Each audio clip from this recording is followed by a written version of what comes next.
Sepasang orang tua yang rambutnya telah memutih memandang dari ruang tamu ke jalan raya yang ramai oleh orang-orang berbaju indah-indah dan baru. Berjalan kaki, berbendi, atau bermobil sebagaimana tradisi setiap Lebaran Idul Fitri. Keduanya memandang sambil bergoyang pelan di kursi goyang yang dipisahkan oleh meja kecil berdaun marmer Itali. Rumah kedua orang tua itu bangunan kayu model lama yang berkolong tinggi, bercat oker yang telah pudar warnanya. Kelihatan ganjil di antara sederetan bangunan bergaya terkini. Mungkin karena sudah terlalu biasa dalam pandangan penduduk kota kecil itu, tak terasa lagi ada keganjilan pada rumah itu. Setiap orang tahu siapa penghuninya, yaitu Inyi Datuk Bijo Rajo dan Enci Jurai Ameh. Lazimnya orang menyebutnya Inyi dan Enci saja. Inyi dulunya seorang pejuang dan pernah menjadi gubernur. Menurut istilah lama yang kini terpakai lagi, mereka dikaruniai 6 orang anak. Semua telah jadi orang terpandang di rantau. Pada hari tua yang sudah lama terpakai, mereka tinggal dengan sepasang pembantu yang telah puluhan tahun bersamanya. Pembantu yang laki-laki ialah Paman Sidali. Enci berkulit gelap dan bertubuh gemuk. Hampir tidak dapat bergerak seluasa maunya. Dan Inyi berkulit cerah, tapi tubuhnya ceking. Keduanya sama-sama mengenakan baju yang terindah, meski modelnya sudah kuno. Sambil bergoyang di kursinya sejak tadi, Enci bicara sendiri tak henti-hentinya, mengatakan apa yang lewat di kepalanya. Sedangkan Inyi berbuat yang sama dalam hatinya pula. Kata Enci, pada setiap lebaran begini, aku mau semua anak cucuku berkumpul. Aku rindu mereka antri, bertekuk lutut sambil mencium tanganku waktu bersalaman, seperti anak cucu presiden di televisi.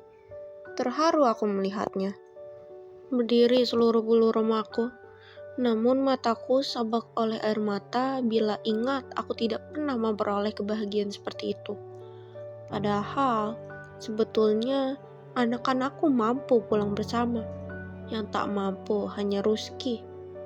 Rezekinya memang pas-pasan, lebih sulit lagi dia tinggal jauh di Irian sana. Kalau mau, saudara-saudaranya bisa patungan membiayai yang tidak mampu. Tapi itu tidak pernah terjadi. Rasanya aku tidak salah didik. Aku datangkan guru agama 3 kali seminggu agar mereka menjadi penganut yang tawakal. Tapi mengapa setelah makmur mereka hidup nafsi-nafsian? Setiap lebaran datang luka hatiku kian dalam. Dulu waktu ayahnya jadi gubernur, setiap lebaran mereka bisa berkumpul. Kata mereka, akan apa kata orang nanti bila mereka tidak datang waktu lebaran? Setelah itu mereka tidak lagi datang dengan lengkap. Mengapa? Sama seperti anak-anak buah Inyi dan pejabat lain. Kalau mereka tidak lagi datang, itu adat dunia masa kini, di mana padi masak, di sana pipit berbondong-bondong. Tapi kalau bagi anak menantuku, tentu tidak berlaku ungkapan itu.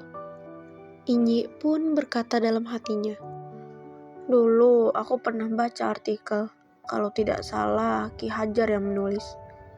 Katanya Idul Fitri hari yang istimewa, karena pada hari itu setiap orang tanpa pandang usia dan status saling bertemu dan saling memaafkan.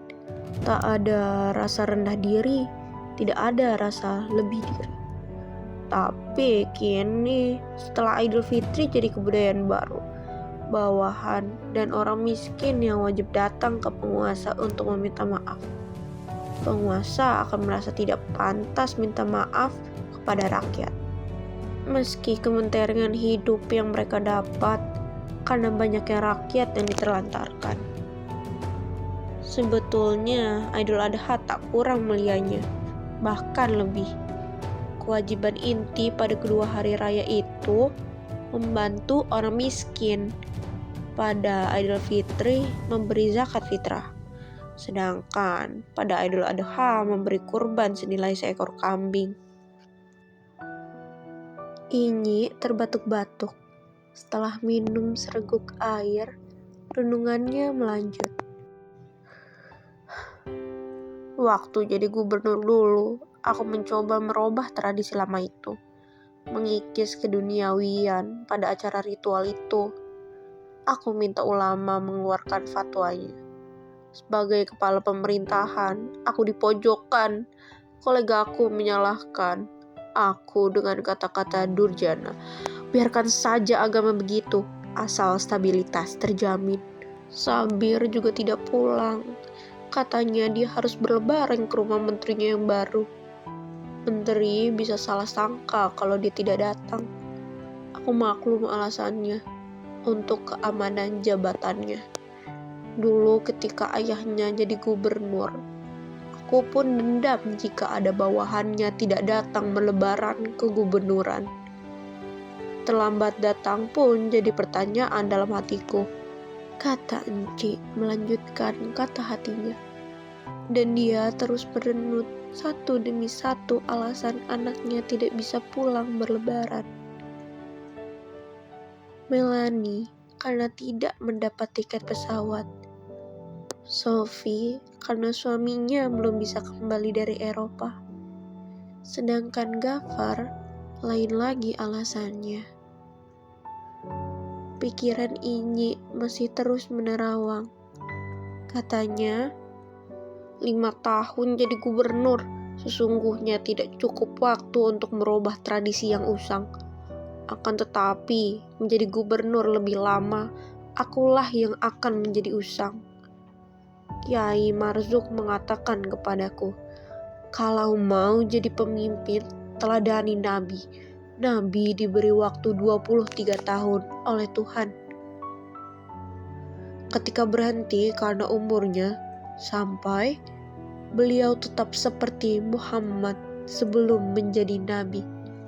Tidak kaya raya seperti umumnya diktator yang berkuasa. Kalaupun punya warisan, semuanya dihibahkan menjadi wakaf untuk umatnya. Itu yang pertama. Kedua, sebagai pemimpin umat, umurnya dibatasi Tuhan sampai 63 tahun saja. Jika lebih dari itu, kondisi mental dan fisiknya sudah menurun dan terus menurun.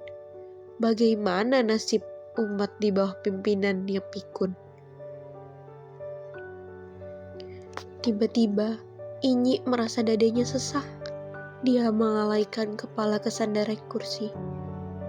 Beberapa saat kemudian, dia berdiri. Kursi yang ditinggalkannya terus bergoyang. Aku lelah, Jurai.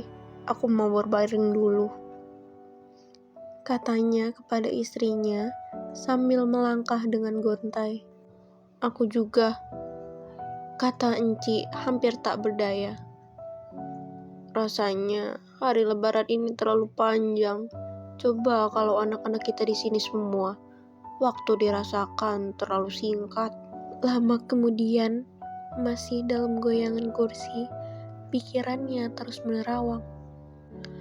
Alangkah anehnya hidup ini. Rasanya aku sudah mendidik anak-anak supaya menjadi anak yang bersatu kukuh dalam persaudaraan serumpun. Tapi kenapa pada hari tua kita, mereka telah hidup menurut pikiran dan caranya masing-masing. Selagi aku masih hidup, mereka tidak lagi berpikiran sama seperti sebelum mereka menjadi apa-apa. Apalagi kalau aku sudah mati, mungkin mereka akan bercerai-berai.